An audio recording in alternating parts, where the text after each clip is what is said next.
Hare Krishna Hare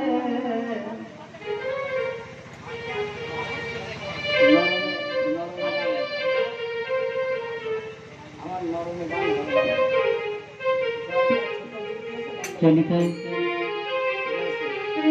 Hare Krishna Hare Krishna Krishna Krishna Hare Hare Hare Ram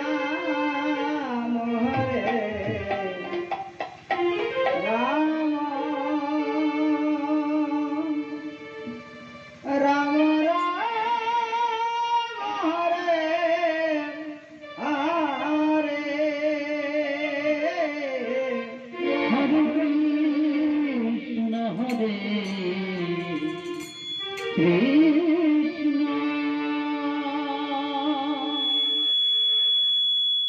Krishna Krishna Hare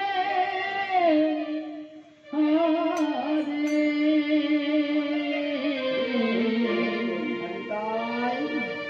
Hare Ram Hare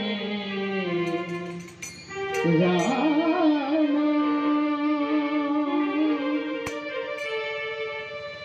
Ram Ram Hare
গৌরলোচে সনাতনম চন্দং সুমন্দভারণম গুণালয় সরমে সদ্ভক্তিময় গুরু হরি অখণ্ড মণ্ডলাকারম দত্তম জন চরচর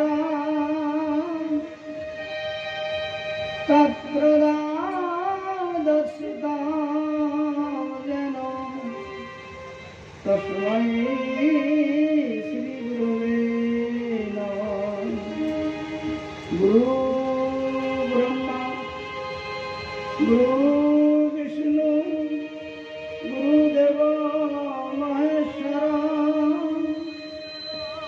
গুরুদেব সাক্ষাৎ পরম ব্রহ্ম তস্मै শ্রী গুরুবে নমঃ। মনীষা কল্পতরুশ্চ কৃপা সিন্ধু এব চ পতিতানাং পাবনেভ্যো অনন্ত কোটি ব্রাহ্মণ বৈষ্ণবে নমো নমঃ। বরহাপিরভিরমা মৃগমদ তিলকম কুণ্ডলাক্রান্তবন্ধং কুঞ্জশক্রম কুম্ভকণ্ঠং শীতস্মিতং শোকভাবমুখং স্বাধরণস্তবেনুর সময় সন্তং ত্রিভঙ্গং রবিকরভূষণং ভূষিতং বৈজয়ন্ত বন্দে বৃন্দাবনস্থম যুবতী শতবৃত্তং ব্রহ্মগোপালবেশম। নাম ব্রহ্মণ্য দেবায় গো ব্রাহ্মণ হিতায় চ জগদ্ধাত্রীতায় কৃষ্ণায় গোবিন্দায় নারায়ণায় নমো নমঃ। হা কৃষ্ণ করুণা সিন্ধু দীনবন্ধু জগৎপতে গোপেশ গোপিকা কান্ত রাধাকান্ত নমস্তুতে। তপ্ত কাঞ্চন গৌরাঙ্গী রাধে বৃন্দাবনেশ্বরী বৃষভানুসুতা দেবী তব নমামি হরিপ্রিয়ে। নিত্যানন্দ তাং সংজীবন গৌর সুন্দরং তং জগত মুক্তি কারণ করম কলিযুগ ধর্ম পাল। হরে কৃষ্ণ কৃষ্ণ কৃষ্ণ হরে হরে হরে রাম রাম রাম হরে হরে। হরে কৃষ্ণ কৃষ্ণ কৃষ্ণ হরে হরে হরে রাম রাম রাম হরে হরে। জয় জয় শ্রী রাধে শ্যাম নিতাই গৌর হরি बोल। বৃন্দাবন বিহারী লাল की নবদ্বীপ চন্দ্র की धाम की सद्गुरु वैष्णव की जय जय श्री राधे श्याम। সশ্রদ্ধ আমার মহোদগান বৈষ্ণব মণ্ডলী এবং আমার মায়েদের চরণে আমার সহস্র প্রণাম এবং দণ্ডবাদ গ্রহণ করিবেন। আপনাদের সন্তানের মতন করেই ভালোবাসবেন। কৃষ্ণ কথা কৃষ্ণ কোথায় বলে কৃষ্ণ কথাই কৃষ্ণ কথায় কৃষ্ণ কৃষ্ণ আলাদা কোথাও নেই, আলাদা তাকে খুঁজে পাওয়া যায় না। বলে কৃষ্ণ কোথায়? বলে কথাই কৃষ্ণ। আপনি কৃষ্ণ কথা বলবেন, আপনার মধ্যেই কৃষ্ণ। কি বলে কোথায় কৃষ্ণ? বলে আমার মধ্যে কৃষ্ণ। তাই বলতে জীব নিত্য কৃষ্ণ দাস, কিন্তু আমাদের কাছেই আছে, আমরা ভুলে গেছি। তাই বলছেন কৃষ্ণ কোথায়? বলে কথায়, কথাই কৃষ্ণ। কোথায় না, বলে কথাই কৃষ্ণ। সর্বদা কোথায় থাকেন? বৈষ্ণবের হৃদয়ে সতত গোবিন্দের বিশ্বাস, সতত বিশ্রাম বৈষ্ণবের হৃদয়ে। কেন? বৈষ্ণব সবসময় কৃষ্ণ কথা বলে, বৈষ্ণব কখনো আন কথা বলে না। বলে আন কথা বৃথা ব্যথা। আন কথা কি হবে? বৃথা ব্যথা। কথা বলবেন আমার সঙ্গে, তাই না? যদি আন কথা বলা হয় তাহলে আর সঙ্গে আর চারটে যোগ দেওয়া হবে। তাহলে বৃথা ব্যথা। এই বৃথা ব্যথায় কি হতে পারে? হাই প্রেশার, ডায়াবেটিস, বিভিন্ন রোগ আসতে পারে। বৃথা ব্যথা, ব্যথাগুলো রোগ হয়ে আপনার শরীরে প্রবেশ করে। তাই কৃষ্ণ কথা, কৃষ্ণ আনন্দরতি, আর সব কৃষ্ণ একমাত্র জগৎ আলো, আর সব অন্ধকার মানে ব্যথা। অন্ধকার মানে ব্যথা। তাই বলছেন কৃষ্ণ কথায় কথা, আর সব আন কথা।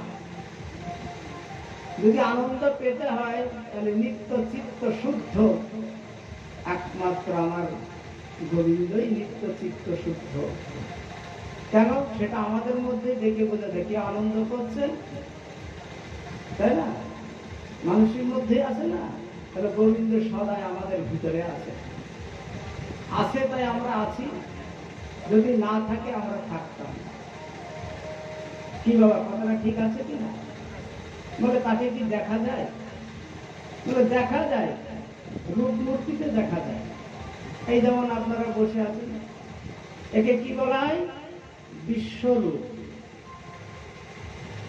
একে বলা হয় বিশ্বরূপ। আলাদা কোনো বিশ্বরূপ নেই, আলাদা কোনো বিশ্বরূপ আপনি খুঁজে পাবেন না। তবে একটা দর্শনের জন্য একটা বিশ্বরূপ গোবিন্দ দর্শন করিয়েছেন গীতাতে। কিন্তু গোবিন্দের বিশ্বরূপ এই যে সব, সবই গোবিন্দ আত্মা এবং তার রূপ। আমরা যদি এই রূপ তৈরি করি তাহলে হয়তো 100টা আলাদা আলাদা হতে পারে, কিন্তু যখনই দেখা যাবে ভগবান নিজে তৈরি করছেন তখন প্রত্যেকটা আলাদা। আর আমরা যদি তৈরি করি হয়তো 100টা আলাদা হবে, তারপর দেখবেন সব একটার সঙ্গে একটা মিল হয়ে গেছে। ঠিক কিনা? তাহলে এইটাই বিশ্বরূপ। এই বিশ্বরূপের মধ্যেই উনি রূপ নিয়ে বসে আছেন এবং তার কর্ম নিয়ে আছেন। তাহলে আমাদের কথা কৃষ্ণ কথা।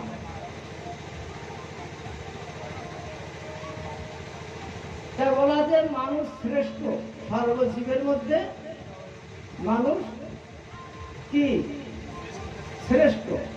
কেন? দুটো জিনিস বেশি দেওয়া আছে।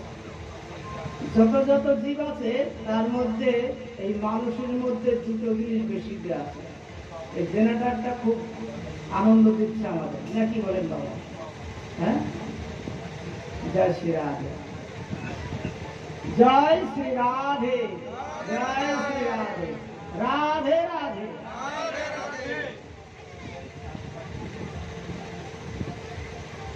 দুটো কি কি? বিবেক আর বৈরাগ্য। বিবেক মানে বিবেচনা, বৈরাগ্য মানে ত্যাগ। ঠিক আছে বাবা? বৈরাগ্য মানে ত্যাগ, আর বিবেক মানে বিবেচনা। এটা আমার জিনিস, আমি নেব, এটা আমার না, আমি নেব না, ত্যাগ করব, ঠিক কিনা? কিন্তু অন্য পশু এটা বোঝে না। অন্যান্য পশুরা বিবেক আর বৈরাগ্যটা তাদের একটু সীমিত, আমাদের প্রবল। কোনটা সত্য কোনটা মিথ্যা আমরা জানি। এইটা আমার, আমি নিয়ে যাব, এটা আমার না, আমি নেব, আমার মনের ভিতরে মনে অন্য কারোর হবে, তাই না? তাহলে এটা আমি ত্যাগ না করে যদি নিয়ে যাই তাহলে কি হবে? চুরি করা হবে। তাহলে বিবেক আর বৈরাগ্য এই দুটো জিনিসই মানুষের মধ্যে বেশি দেওয়া। যেমন বলছেন সৃষ্টি তত্ত্বে, সৃষ্টি ভগবান যখন সৃষ্টি করেন না, এই জীব জগৎ সৃষ্টি কে করেছেন? আমাদের পরম পিতা ব্রহ্মা। আর এই জীব সৃষ্টির ভিতরে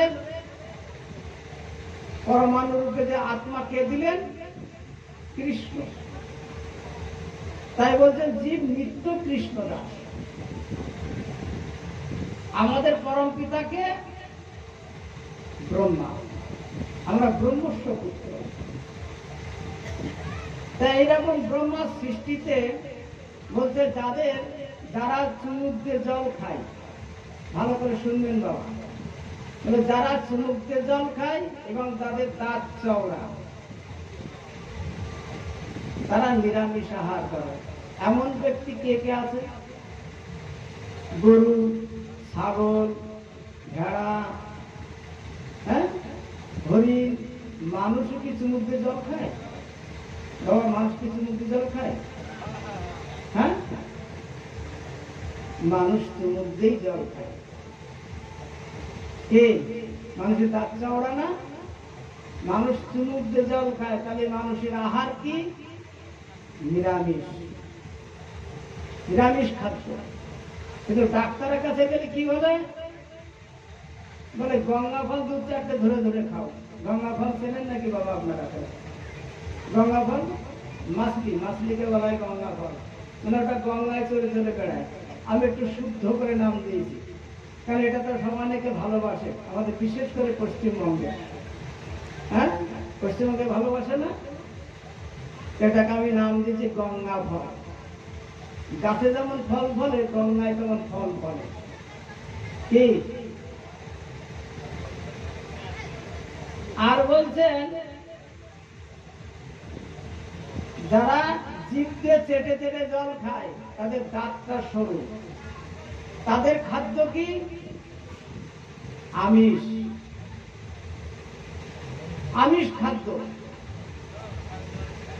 মাছ, মাংস। এমন ব্যক্তি কারা আছেন? কুকুর, বিড়াল, ভাল্লুক, তাই না, বাঘ। কি ঠিক বলছি কিনা বাবা? হ্যাঁ, তা বলছেন মানুষের খাদ্য নিরামিষ। একদিন যদি আমাদের বাড়িতে কেউ মারা যায়, তাহলে আমরা বংশ কি অসহজ হয় কিনা? আপনাদের এখানে আছে নাকি? কিন্তু আমাদের নদীয়াতে আছে। আপনাদের এখানে আছে? হ্যাঁ, বংশ। ও, তাহলে আপনাদের এখানে বুঝে আছে, ওই ভাইরাস ছড়িয়ে গিয়েছে। কেউ মারা গেলে পালন করতে হয় কতদিন? আমাদের ব্রাহ্মণদের 10 দিন, আপনাদের 11 দিন, 12 দিন, জোর 15 দিন, তার বেশি আর নেই। আগে 45 দিন ছিল। ব্রাহ্মণের 1 মাস, অন্য জাতিদের ছিলেন 45 দিন। ওইটাকে আমরা আইন টাইন দিয়ে যা কিছু করে আমরা ওটা 15 দিনই নিয়ে এসছি। শেষ কাজ 15 দিন কাদের আছে? ভাঙ্গিদের। ভাঙ্গি টাঙ্গি আছে নাকি বাবা আপনাদের এখানে? ভাঙ্গি মানে যাদের গলায় ব্যথা আছে আপনাদের দেশে, আছে না? হ্যাঁ, বা ডোম, যাদের গলায় ডোম, ভাঙ্গি, মেথর বলে এদের। তা বলছেন প্রথমে আমরা ধর্মটাকে হারিয়ে ফেললাম। একদিন যদি মাছ মাংস খায় তাহলে কতদিন অসুস্থ থাকবে শরীরটা? 45 দিন। হরিভক্তি বিলাসে রচনা করা আছে।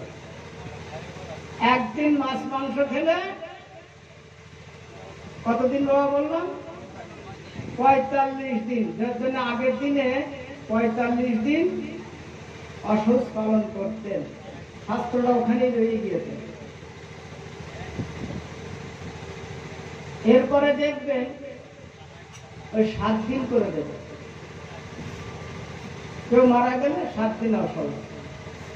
তারপরে ঘাটে নিয়ে যে বলবে, ছেলেরা বলবে কিনা আমার বিদেশে যেতে হবে, আজকে সেরে দাও, আমি চলে যাবো। পুরো তুমি আজকে সারো, পয়সা যা লাগে না। কি বাবা হবে কিনা? আসতে সেই দিন। তা বলছে একদিন যদি মানুষ মরে, মরা ছিল আমাদের 15 দিন অসুস্থ পালন করতে হয়।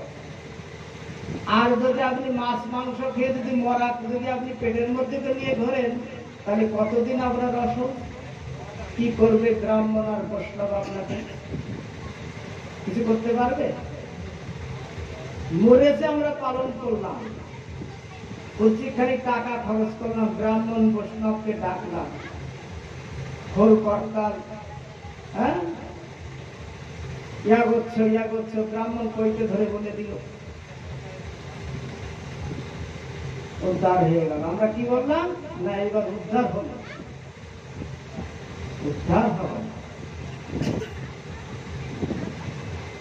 তাই বলছেন আগে জানতে হবে আমি মানুষ, আমার আহার কি, বিহার কি, আমার চলা কি, বলা কি, আগে এইটুকু আগে জানতে হবে আমি যে মানুষ। আমার ভিতরে দুটো জিনিস বেশি দেওয়া আছে, বিবেক আর বৈরাগ্য। বিবেক কাজ করে, বৈরাগ্য কাজ করাতে হবে। তাই বলছেন মানুষ মরলে যদি 15 দিন আপনি পালন করেন, আর মাছ মাংস খেলে কদিন পালন করবেন আপনি? একদিন যদি খান, শাস্ত্র বলছে 45 দিন আপনার অপবিত্র শরীর। তাহলে এই মতো অবস্থায় আপনাকে ব্রাহ্মণ যে শ্রাদ্ধ শান্তি করে আপনাকে উদ্ধার করে দিয়ে গেল, বলে ব্রাহ্মণ মাছ মাংস খেয়ে পেটের মধ্যে করে সে হাজির হয়ে যায়। বলে এটা কি হচ্ছে? বলছে এটা কি হচ্ছে আপনাদের, এটা শাস্ত্রে কি হচ্ছে? বলে শাস্ত্রে একটু কসকথানি করা হচ্ছে। আমার বাবা মারা গিয়েছে, আমার খাট পালঙ্ক এটা সেটা আমার বাবা কি ভালোবাসে সব দেওয়া, দেওয়ার পরে কর্মক্রিয়া হয়ে গেল। ব্রাহ্মণ তো নিয়ে চলে গেল, বৈষ্ণবের মতো নিয়ে চলে গেল। বলে আমার বাবা উদ্ধার হয়ে গেল। বলে এটা একটা এই কলিতে এই পুরোহিত দর্পণ একটা তৈরি করা হয়েছে, নূতন করে তৈরি করা হয়েছে কলিতে, মহাপ্রভুর আমলে, আজ থেকে 500 বছর আগে। পুরোহিত দর্পণ কেন? আমাদের মহাজনের মধ্যে একজন জিজ্ঞাসা করেছিল, প্রভু এই যে কলিযুগের মানুষ সর্বাহারী,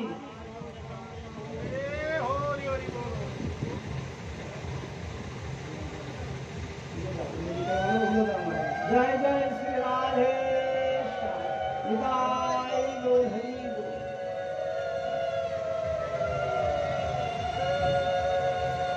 তা বলছেন এই পুরোহিত দর্পণটা লিখলেন 500 বছর আগে। তার আগে ওই নিয়মটাই ছিল। কেন না? বলছে যারা সর্বাহারী তারা অহংকারী, সর্বকিছু আহার করে, আর তাদের একটা অহংকার আছে, ধন রত্ন ঐশ্বর্য আছে। তা পুরোহিত বলছেন তাহলে একটা দর্পণ লেখা হোক। কি দর্পণ লেখা হবে? না খাট পালঙ্ক এটা সেটা, গোদান এদান সেদান সব লেখা। যত বেশি করে লিখবা আর যত ওরা বেশি খরচ করবে, তত ওরা বল বুকে হাত দিয়ে একটা কাজ করে উঠলাম। কার কাজ করলে? মায়ের কাজ করলাম। কত লোক খাওয়ালে? 4000 লোক খাইয়েছে। কি বুঝলেন? এটা বলছে এটা অহংকারীদের জন্য এটা তৈরি করা হয়েছে। ব্রাহ্মণ বলছে আমি খুব সুখী, বৈষ্ণব বলছে আমি খুব সুখী, তার বাড়িতে গিয়েছিলাম, ঘুরি ভজন করে চলে আসলাম। বৈষ্ণবের তো 4 আঙুল কপাল আর সবই পেট। আপনি এখনই প্রসাদ পাইয়েছেন, আবার আধা ঘন্টা পর আমাকে বললেন আমি আবার যে বসে যাবো না, যদি মাল্যটা দেন। কে মাল্য বোঝেন তো? মাল্যটা কি জানেন বাবু আপনারা? দক্ষিণা, দক্ষিণা, প্রসাদ পেলেই দক্ষিণা। আমাদের বৃন্দাবনে আছে, নবদ্বীপে আছে, আমাদের আশ্রমে তো হয়। মানে প্রসাদ পেলেই দক্ষিণা, যতবার পাবে ততবার দক্ষিণা। কুম্ভেতে আমরা দেখেছি এক এক বেলাতে 17,000 18,000 সাধু প্রসাদ পাওয়ানো হয়। 1টা করে বস্ত্র আর 50 টাকা করে দাম দেওয়া হয়। 17,000-18,000 সাধু এসে গেল। মাইকে একটু বলে দিলে হরিহর হরিহর একটু চিৎকার করলেই সাধুরা জেনে গেল এখানে কুম্ভেই সেবা হবে। কটা না? বেলা 11টার মধ্যে এসে গেল। সাধু সেবার পরে এই ভক্ত সেবা। সাধু মানে সন্ন্যাসীদেরকে আমরা বলি সাধু, তাই না? হ্যাঁ, বলে সাধু কথার অর্থ যিনি সৎ তিনি সাধু। সেটা সংসারেও থাকতে পারে, সেটা সাধু বেশেও থাকতে পারে। কেন সাধুদের সাধু বলা হয় কেন? সাধু বেশটাকে না, ওরা সৎ। সৎগুলো আমরা জানি, তাই তাকে সাধু বলা হয়। সৎ কি অসৎ যিনি ব্যবহার করেন তিনি জানেন, যিনি ব্যবহার না করেন তিনি জানবেন না। কি সাধুর লক্ষণ? তার মুখে হরি কথা, সবসময় তার হরি কথা, কৃষ্ণ কথায় কথা আর সব বৃথা ব্যথা। তাই বলছেন আমাদের মানুষের আহার হচ্ছে নিরামিষ। আমাদের বাড়িতে দেখবেন অনেকে ঠাকুর সেবা দেয়। সনাতন ধর্মের মানুষের সবার বাড়িতে দেখবেন ঠাকুর কিন্তু সেবা আছে, আছে না? ভগবানের সেবা আছে কিনা?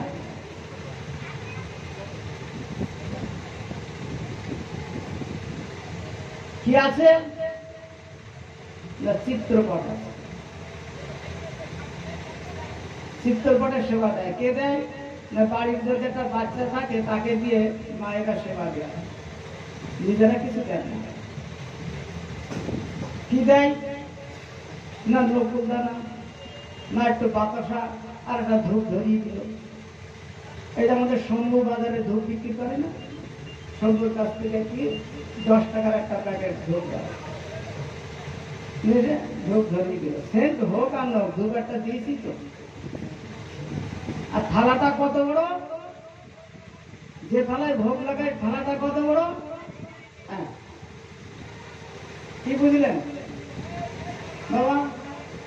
এত বড় থালা। আর গিলাসটা কত বড় হবে?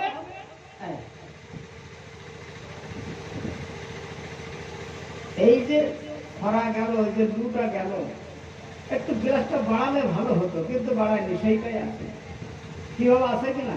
কিন্তু আমাদের বেলায় 10 বার আমরা জল প্রসাদ সেবা করছি, কিন্তু তার বেলায় এই যে কত বড় গিলাস। তো বলছেন আমাদের এই ভারতবর্ষের সুরেশেন রাজা বলে একজন রাজা ছিলেন। রাজার সেবা তো বড় মন্দির তৈরি করেছেন, বড় মন্দির তৈরি করেছেন। মন্দিরের ভিতরে কাকে বসিয়েছেন? একটা সিংহাসন। সিংহাসনটা কি? রত্ন সিংহাসন। রত্ন সিংহাসন কাকে বলা হয়? আমরা গানে অনেক সময় বলে থাকি। কি বাবা বলি না? রত্ন সিংহাসন মানে মণি কাঞ্চন দিয়ে সেই সিংহাসনটাকে সাজানো হয়। তার মধ্যে রাধা গোবিন্দের সেবা। রাধা গোবিন্দ আছেন আর মণি কাঞ্চন দিয়ে। তখনকার দিনে লাইট ছিল না, ওই মণি কাঞ্চন গুলো জ্বলে উঠছে, অন্ধকার হলে ওইটাই আলো আলোকিত হয়ে যেত। রাজার সেবা তো। তা রাজা পায়চারি করছেন বাড়ির মধ্যে, একজন বৈষ্ণব ভিখারি এসছেন দ্বারে। ওই পাঁচিলের দরজার ওপাশে দাঁড়িয়ে বলছেন, ভিক্ষাং দেহি, ভিক্ষাং দেহি। তা রাজা বলছে, তুমি ওখানে দাঁড়িয়ে কেন? তুমি ভিতরে আসো, বৈষ্ণব ঠাকুর, তুমি ভিতরে আসো,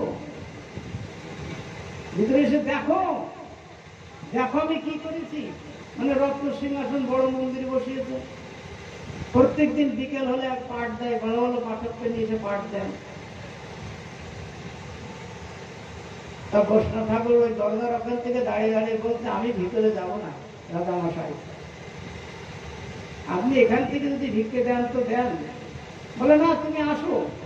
বলে রাজা মশাই, আমি বলবো একটা কথা, আপনি যদি রাগ না করেন। হ্যাঁ বলো।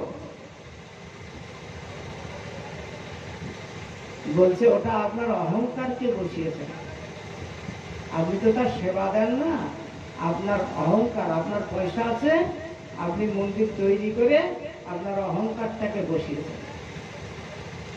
আমি যাব না ভিতরে, আপনি ভিক্ষে না দেন থাক, ভগবান আপনাকে কৃপা করে। বলে বৈষ্ণব ঠাকুর চলে গেল। কিছুদিন পরে রাজা আর রানী দুজনাই হরিবল হয়ে গেলেন। বুঝতে পারছেন তো, হরিবল মানে বুঝলেন তো, মানে দেহ ত্যাগ করলেন। তার দেহ ত্যাগ করে কোথায় গেলেন না, বৈকুণ্ঠে বসবাস, মানে সর্বশ্রেষ্ঠ 14টা ভুবনের মধ্যে শ্রেষ্ঠ হচ্ছে বৈকুণ্ঠ ধাম। কেন না, রাধা গোবিন্দের মন্দির তৈরি করেছেন, এসি লাগিয়েছেন। এই গরমে কি সুন্দর রাধা গোবিন্দ আছে। রাধার সেবা তো। বৈকুণ্ঠে বসবাস হয়েছে। আজ 3 দিন হয়ে গেল রাজাদের, রাজা রানী 3 দিন হয়ে গেল। বাবা শুনতে পাচ্ছেন? হ্যাঁ নাকি না, শব্দ হচ্ছে সেটা কানে। বলছেন আজ 3 দিন হয়ে গেল রাজা রানী ওনারা বৈকুণ্ঠে এসছেন। বৈকুণ্ঠ ধাম মানে যেখানে নেই কোনো কল্পিত বোধ, তাকে বলা হয় বৈকুণ্ঠ ধাম। বৈকুণ্ঠে গিয়েছেন, ভালো ঘর, ভালো লাইট, পায়খানা বাথরুম একদম 1 নম্বরে আছে। 3 দিন হয়ে গেল, কোনো খাবার মেলে, খাবার মিলছে না। বৈকুণ্ঠে কারা আছে? নারায়ণ, বিষ্ণু, 4 হাত, প্রত্যেকে 4 হাত। দেখে বলছে রাজা, এই যে শোনো, তোমরা কি এখানে সবাই থাকো? বলে আমরা এখানেই থাকি, এটা বৈকুণ্ঠ ধাম। বলে আমি ঘর পেলাম ভালো, লাইট, পাখা, এসি সব পেলাম, কিন্তু আজ 3 দিন হয়ে গেল আমরা স্বামী স্ত্রী দুজনা অনাহারে আছি, আমাদের একটু কিছু খাবার তো দাও। বলে বিষ্ণুর কাছে যাও। বিষ্ণু বসে আছেন, হ্যাঁ, এক এক যুগে এক এক নারায়ণ, শঙ্করেশ্বর নারায়ণ, সুরৎসাই নারায়ণ, তাই না? আরো 4 যুগে 4 জন নারায়ণ আছে, বিষ্ণু নারায়ণ। তা বিষ্ণু নারায়ণ বসে আছেন। তাই বাবাটা হাঁটতে হাঁটতে গিয়েছেন, রাজা হাঁটতে হাঁটতে গিয়েছেন, যে বলছে যে রাজা মশাই, আজ আমাদের 3 দিন হয়ে গেল, আমাদের কোনো খাবার মিলল না, এটার নাম বৈকুণ্ঠ ধাম। এখানে তো কোনো কণ্ঠিত বোধ থাকে না, কিন্তু আমার বেলায় কেন কণ্ঠিত বোধ? তাহলে খাবার কি করে মিলবে? রাজা উত্তর দিচ্ছে, খাবার কি করে মিলবে? তাহলে কেন? বলে তুমি তো আমাকে দেওনি, তুমি তো রাজা, তুমি দিয়েছিলে নকুল দানা নাই বাতাসা। কি বাবা, আপনাদের বাড়িতে যদি গোপাল থাকে, নকুল দানার বাতাসা খাওয়ার, মাঝে মাঝে একটু ডাক্তার দেখাবেন। আমার এই বাবা ডাক্তার আছে না, মাঝে মাঝে ডাক্তারকে নিয়ে, ডাক্তারের কাছে নিয়ে আসবেন, কোলে করে গোপালকে নিয়ে চলে আসবেন। বলবেন দেখেন তো, এই বাতাসার নকুল দানা খেতে খেতে কৃমি হয়ে গেছে আমার গোপালের, একটু দেখে দেন। হবে কিনা? রাজা বৈকুণ্ঠে বলছেন, তা বলছে তো খাবার মিলছে না। বলে কেন মিলবে না? খাবার মিলে না। খুব দুঃখিত, স্বামী স্ত্রী দুজনা খুব দুঃখিত হলেন। তো বলছে আমাদের জন্য কিছু জুটবে না? তো বলছে না, আমি তোমাকে সব দিয়েছিলাম, তুমি তো আমাকে দেওনি। না, কত জায়গায় তো খাই, এই যেমন এই ডাক্তারবাবুর বাড়িতে খাচ্ছে, আমার বাড়িতে দিলাম না, কি হয়েছে? কি হবে কিনা বাবা? বলে কত জায়গায় তো খাই, ওই জন্য আমি দিইনি। বলে আমি যে শুধু তোমার, কি বলছে? বলে আমি যে তোমার, আমি তোমার মধ্যে আছি, জীব নিত্য কৃষ্ণ দাস, আমি তোমার মধ্যে আছি, তুমি তো আমাকে কিছু দেওনি, তা তোমার খাবার তো মিলবে না। তুমি ভালো ঘর দিয়েছিলে, তোমার ভালো ঘর দিয়েছি, হ্যাঁ, এসি লাগানো ঘর দিয়েছি, ভালো লাইট দিয়েছি, পাখা দিয়েছি, সবগুলো ঠিক আছে, কিন্তু তুমি কি দিয়েছিলে? নকুল দানার বাতাসা। বলে তোমার জন্য খাবার মিলবে না। তাহলে কিছু তো দাও বেঁচে থাকার জন্য। বলে তোমরা যে দেহটা রেখে এসছো না গঙ্গার তীরবর্তীতে, স্বামী স্ত্রী, যাও ওই পচাগলা দেহ খাও আর এই বসবাস করো। বিষ্ণু রায় হয়ে গেল। দেখো, এটা সবার জন্য কিন্তু বাবা। আমি কিন্তু শুধু সুরসেন রাজার কথা বলছি তা নয়, সুরসেন রাজা, সুর ও সেন, সুরকে সনাতন, অসুরকে, অসুর তো অসুরই নাকি? এখানে বলছে সুর আর অসুর।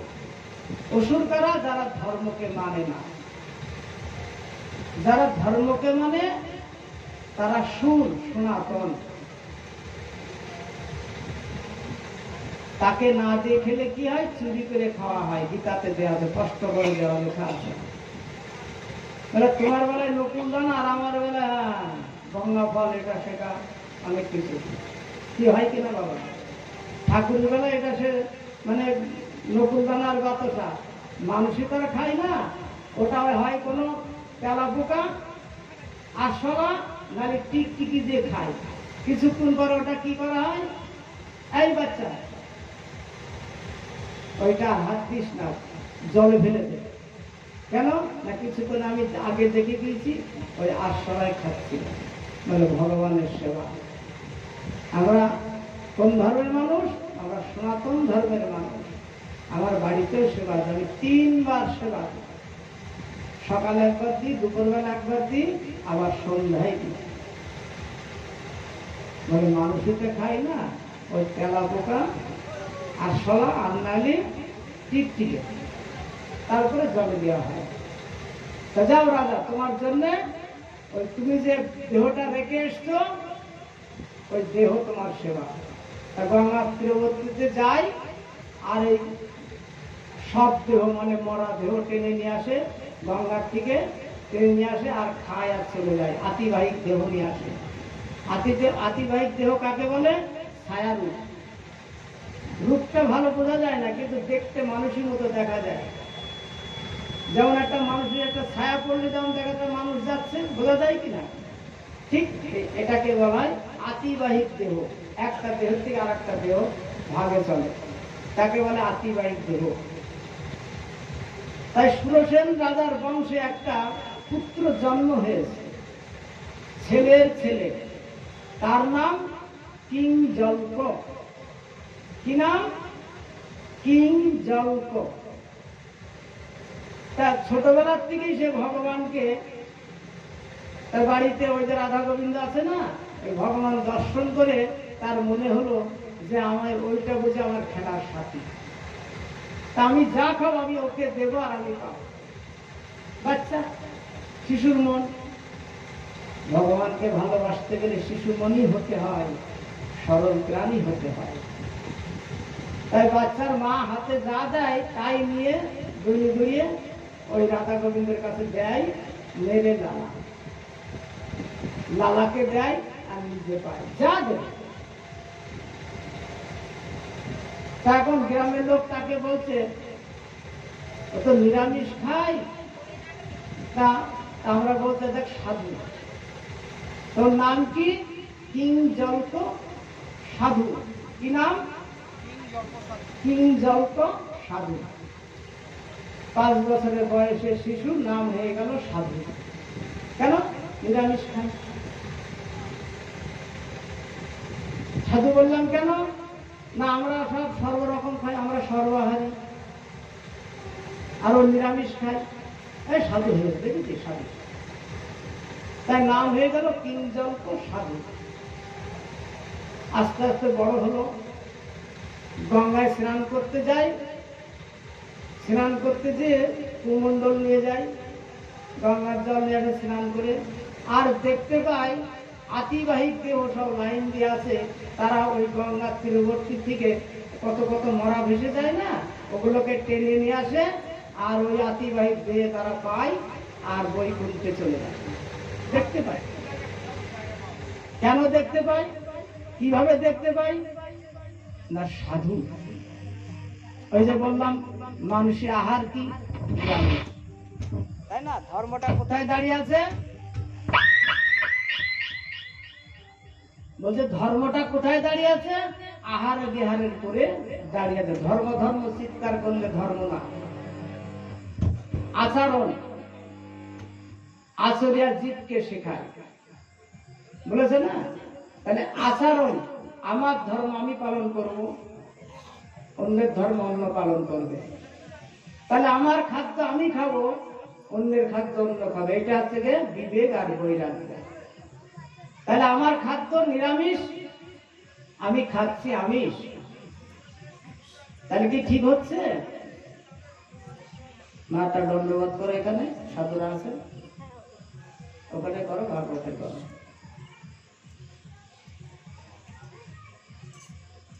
কি আমাদের খাদ্য কি হবে? একটু আগে বললাম আমাদের খাদ্য হচ্ছে নিরামিষ, আর আমিষ খাদ্য যাদের দাঁতটা সরু, যারা জিভ দিয়ে চেটে চেটে জল খায়, তাদের খাদ্য আমিষ। যদি আমরা মানুষে যদি সেইগুলো খাই, তাহলে কি হলো? ত্যাগ হলো না, বিবেক কাজ করলো না, বৈরাগ্য কাজ করলো না। তাহলে মানুষে কি হলো বলবো না, থাক, ওটা আপনারা নিজেরা নিজের মনে মনে চিন্তা করে দেখুন। আমি মানুষ হয়েও বলা যাবে কি না? বলা যাবে, ওটা আপনাদের মনে মনে হচ্ছে। বলে আমি মানুষ হয়েও মানে কি, রোজ একটা কুকুরে আহার আছে, নিদ্রা আছে, মৈথুন আছে, বলে আমারও তাই আছে, তার থেকে আমার কোনোটা কমা নেই।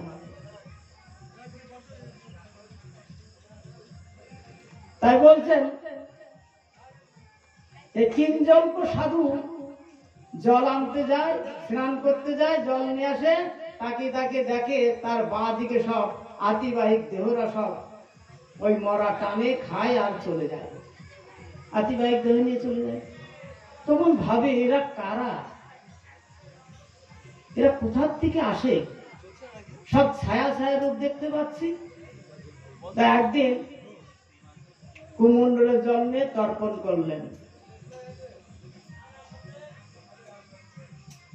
কৃপাম্রনন্দবিত পদপঙ্কজং শ্বেতাম্বর গৌরচিং সনাতন সন্ধাংশু মল্লধারণং গুণালয় সরবে সদ্ভক্তিময় গুরু হরি, মানে পিতা মাতা তো গুরু, তাই না?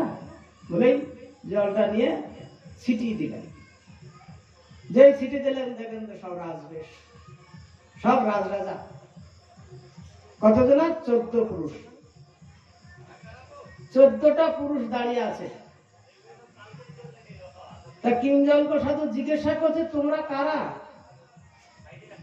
ওর ভিতরতে ষোড়শেন রাজা বলছে, কিংজল্প তুমি আমার নাতি, ছেলের ছেলে, তুমি সাধু হয়েছো, তুমি এই ঘাটে স্নান করতে আসো।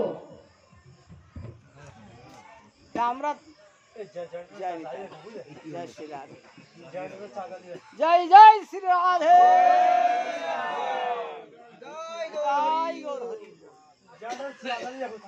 বাবা আমাদেরও ঠিক এরম আতি ভাই ভাব হচ্ছে কারেন্টে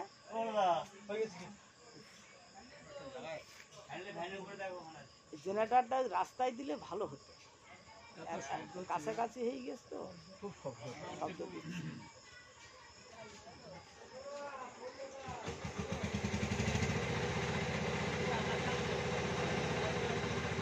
জয় শ্রী রাধে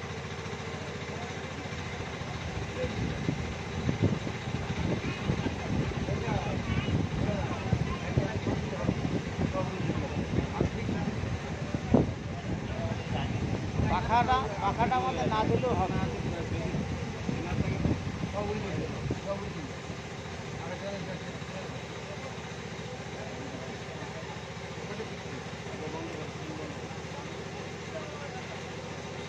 जय श्री राधे जय श्री राधे देशটা ঠিক করে দেওয়া হবে राधे श्याम जय निताई जय जय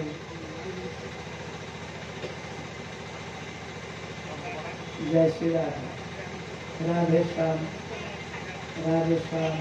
जय निताई जय गुरु देश ठीक হচ্ছে না আচ্ছা দাস তাই राधे श्याम आती भाई देखते पेलें आती भाई के जब जलटा छड़िए दिलेन तखन देखেন রাজবেশ দাঁড়িয়ে আছেন কপুরুষ 14 পুরুষ তো বলছে যে তোমরা কারা তোমাদের তো সব রাজবেশ দেখতে পাচ্ছি কিন্তু তোমাদের খাদ্য খাবার এই যে মরা টেনে টেনে নিয়ে এসে খাও কারণটা কি তা সুরসেন রাজা বলছেন যে কিংজল্প তুমি আমার ছেলের ছেলে তুমি আমার নাতি তুমি আমাদের বংশের ছেলে আমরা দেখো 14টা পুরুষ দাঁড়িয়ে আছি আমাদের সবকিছু ছিল কিন্তু আমরা ভগবানকে না দিয়ে পেয়েছি তাকে দিয়ে পাইনি যার কৃপায় এই দেহ পেলাম তার কৃপা ছাড়া একটা গাছের পাতা পর্যন্ত পড়ে না আমরা তাকে দিইনি তাকে না দিয়ে আমরা পেয়েছি আমাদের ইচ্ছা মতো তাই আমাদের আজ কোনো খাবার জোটে না তাই আমরা এই খেয়ে আছি আর এই দেখো 14টা পুরুষ আমরা দুঃখ পাচ্ছি আমাদের বসবাসটা ভালো হয়েছে কিন্তু খাদ্য খাবার নেই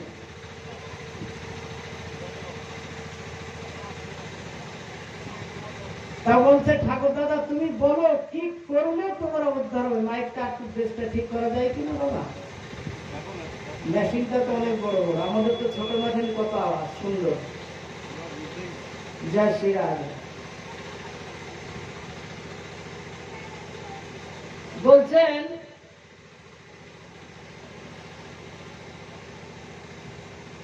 তুমি যদি আমাদের ঠাকুর দাদা হও তাহলে বলো এসব কারা বলছে আমরা সব তোমার বংশের পুরুষ আমরা কেউ ভগবানকে দিইনি না দেয়াতে আজ আমাদের এই দুর্দশা তা বলো ঠাকুর দাদা কি করলে তোমরা উদ্ধার হবে তাহলে তুমি তো আমাদের বংশের সাধু তুমি যদি এই 14টা শাক দেওয়ালিতে আমাদের 14 শাক খান কিনা হ্যাঁ 14 প্রদীপ দেয় না এই ভাষাটা তখন সুরসেন রাজা আতি ভাই দেহরূপে তাকে জানাচ্ছে যে তুমি আমাদের বংশের সাধু তুমি যদি নিজে হাতে এই 14 শাক আর যদি 14 প্রদীপ আমাদের নাম করে করে যদি তুমি এই গঙ্গায় ভাসিয়ে দিতে পারো আর বিষ্ণু সহস্র নাম যদি আমাদের শোনাও তাহলে আমরা উদ্ধার হবো না এটা আমরা এইভাবেই থেকে যাবো কি বুঝলেন বাবা তাহলে ভগবান আমাদের সব দিয়েছে কিন্তু আমরা তাকে দিই না তাকে দিয়ে পাই না তাহলে পরবর্তী আমরা কি হবে বলছে মানুষ জন্ম তোমায় আমি দিলাম তুমি সুখ পেলে না যদি তুমি পশু আহার করে থাকো তাহলে পরজন্মে তোমাকে পশু জন্মেই দেব তোমার কর্মফল আমি তোমাকেই দেব যার যার কর্ম তার সেই ফল। ভগবান বলছেন যে আমি বিচারক, তুই পশু আহার করতে ভালোবাসো, আমি তোমার পরজন্মে পশুই দেবো, সরু সরু ডাব দেবো, আরো যাতে তোমার খেতে ভালো হয়, আর একটু ভালো করে খেতে পারো। কি কর্মজা জন্ম হয়। কিন্তু একটা ভালো মানুষ জন্ম দিলাম, তোমারই কর্ম ফলে তুমি মানুষ জন্ম দিলাম, কিন্তু তুমি মানুষ জন্মে কিছু করলে না। মানুষ জন্ম শ্রেষ্ঠ জন্ম, এই জন্ম একমাত্র সাধন ভজনে করবারই জন্ম। এটা কখনো বৃথায় যাওয়ার মতো জন্ম না। একবার একটু আপনি সাধন ভজন করে দেখুন, আর এই সাধন ভজনে আপনার দুঃখ জ্বালা যন্ত্রণা থাকবে। দুঃখ জ্বালা যন্ত্রণা থাকবে কেন? না, পূর্ব জন্মের প্রার্থ আপনাকে ভোগ করে খুব তাড়াতাড়ি ভোগ করায়, যাতে এই জন্মেই আপনার 100 জন্মের ভোগ এই জন্মে করে দিতে পারে। তাই বলছেন, যে করে আমার আশ তারে করি সর্বনাশ, যদি না ছাড়ে পাশ তবে তারে করি দাসের অনুদাস। হ্যাঁ, কি 14 শাক রান্না করে দেয়, এটা আবার বলতে হবে? আপনাদের কি রান্না করে দেন? আপনাদের এমনি খান? রান্না করে পারস করে দিতে হয়। কি দেন না? 14 শাক খায় আর 14 প্রদীপ জ্বালায়, বলে 14 বংশ উদ্ধার হয় না, 14 দুগুণে 28, মাতৃকুল পিতৃকুল দুটো করে উদ্ধার হয় যদি একজন সাধু হয়। এই বংশে যদি একটা সাধুর জন্ম হয়,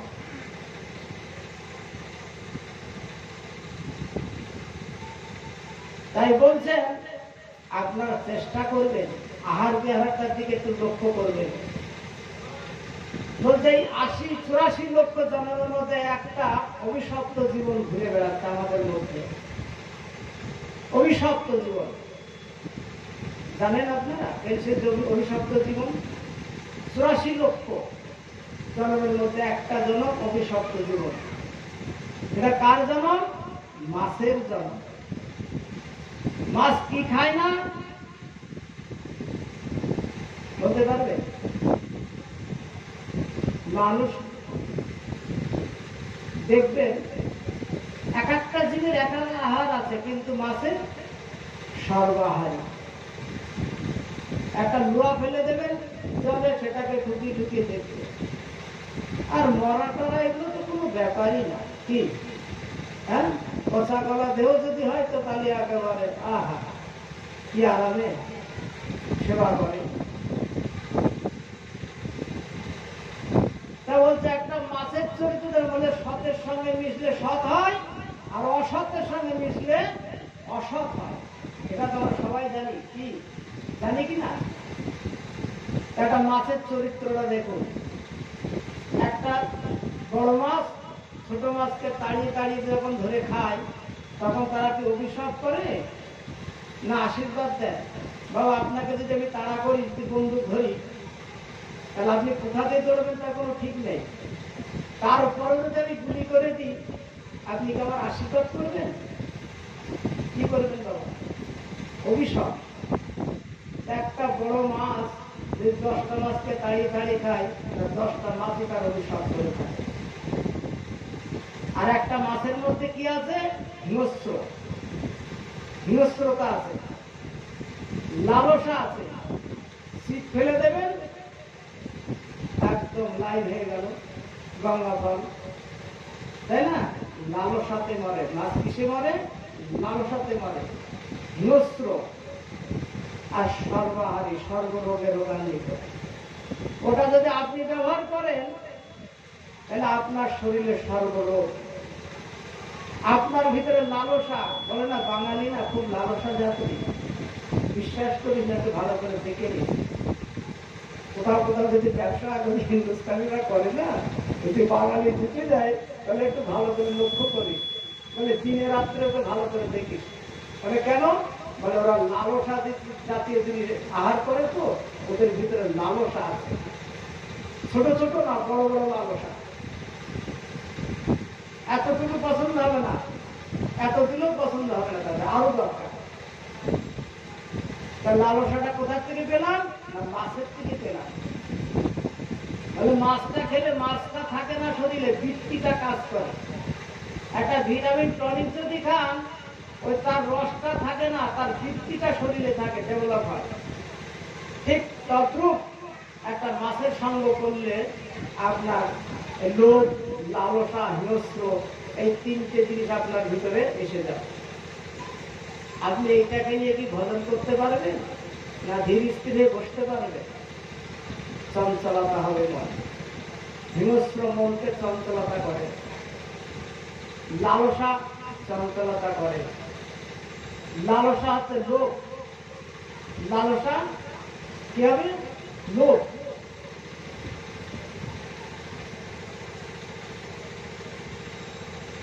তাই বলছেন, যদি বংশে একটা সাধুর জন্ম হয়, আমাদের এই সংসার জগতে 4 রকমের সাধুর জন্ম হয়, 4 রকমের মানুষের জন্ম হয়, 4 রকম, 4 রকম পুত্রের জন্ম, 4 রকম পুত্রের জন্ম। একটা বলা হয় ঋণী পুত্র, আরেকটা বলছেন উদাসী পুত্র, আরেকটা হচ্ছে শত্রু পুত্র, আর একটা হচ্ছে মিত্র পুত্র। এই 4 রকম পুত্র আমাদের সংসার জগতে আসে।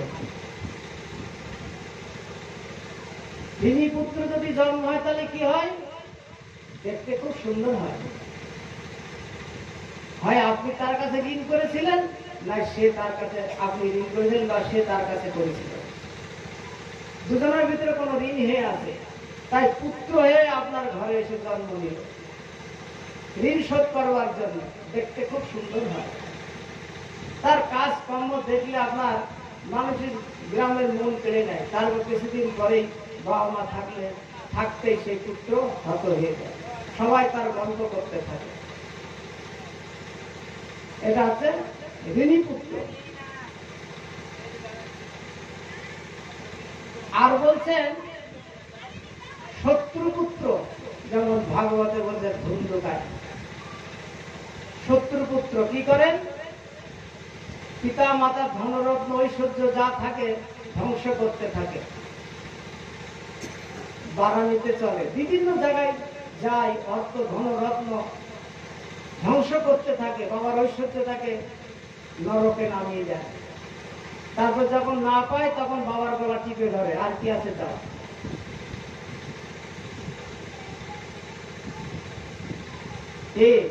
করে কিনা? নালে ওই পুত্রের হাতেই বাবা মার মৃত্যু হয়ে যায়। এটা হচ্ছে শত্রু পুত্র।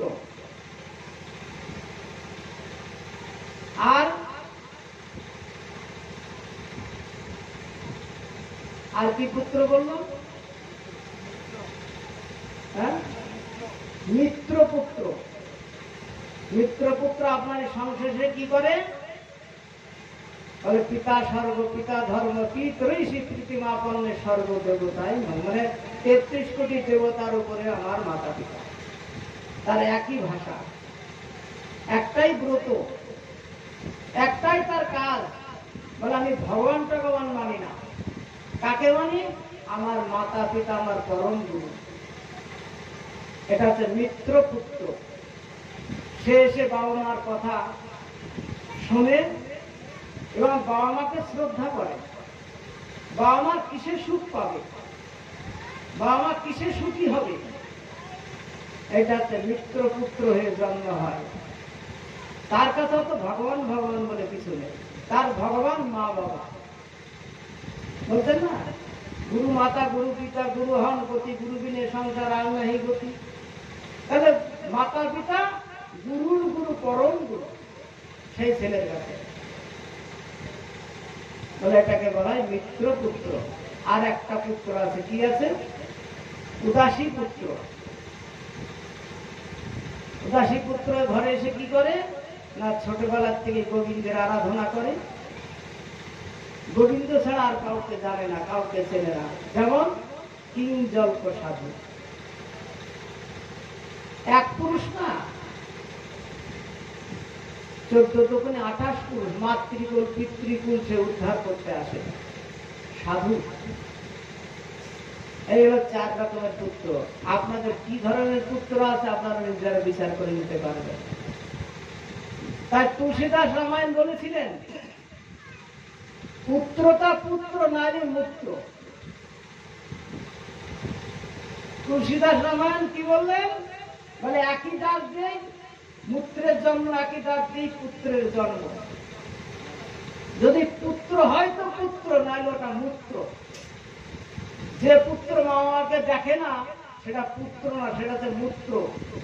একবার বাথরুমে যদি আমরা ত্যাগ করে চলে আসি, ফিরে আর তাকায় না। কি তাকায় নাকি আপনার সবাই? আবার দেখতে দেন নাকি? কি বাবা যান নাকি? একবার যদি মূত্র ত্যাগ করে আসেন আবার যান নাকি দেখতে? ফিরে তাকায় না। তা যদি এই ধরনের পুত্র এসে থাকে, ফিরে তাকাবেন না। তাহলে কষ্ট আছে, মা মা হয়েও কষ্ট আছে, জ্বালা যন্ত্রণা পেতে হবে। কারণ পুত্রতা পুত্র নারী মূত্র। তুলসীদাস রামায়ণে লেখা আছে কথা।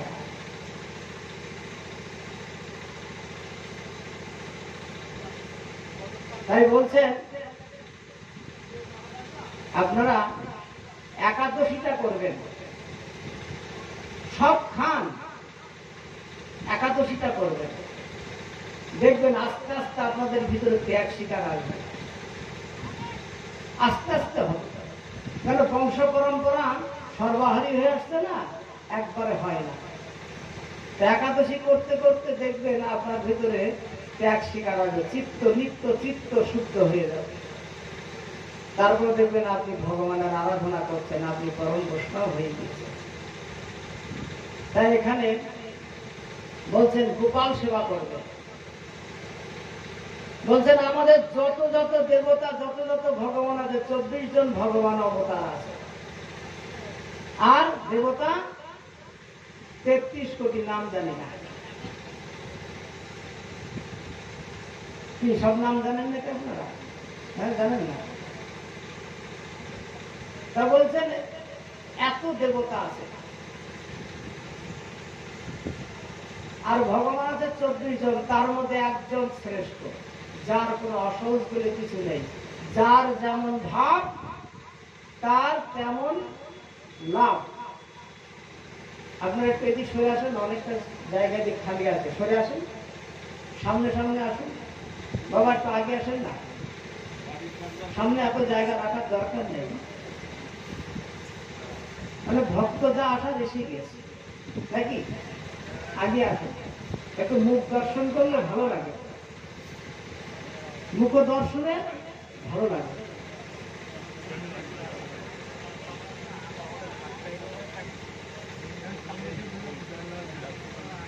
জয় শ্রী রাধে, রাধে শ্যাম, রাধে রাধে।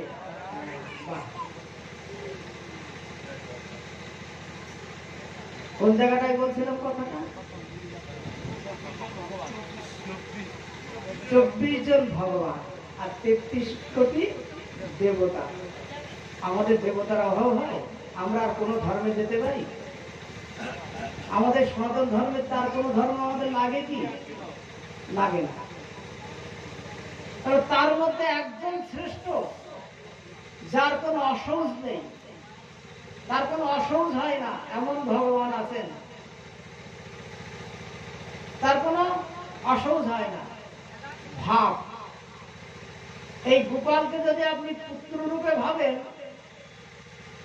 আপনার অসহজ হবে না। আপনার বাড়িতে কেউ মরুক আর জন্ম হোক আর মায়ের অসহজ হোক, কোনো কিছুতেই অসহজ হয় না গোপালের কাছে। যেমন